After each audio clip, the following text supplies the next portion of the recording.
istixfaar gi njariñ dëgg la.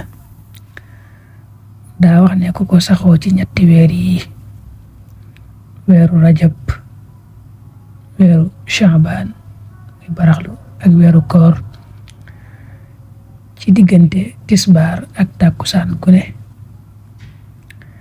yàlla day wax ne yéen samay malaaka lakk leen téere jëfam yu ñaaw fa ñu bind ay jëfam, ay jëfi ñaaw yi, jëfi safaan yi.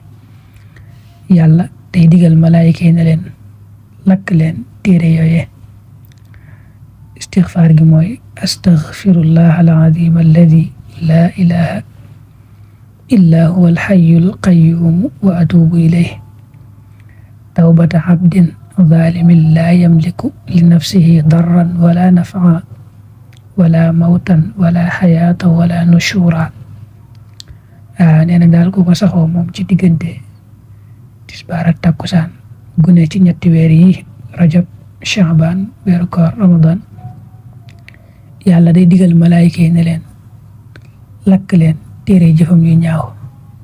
alhamdulillahi wa salla abada ala alladi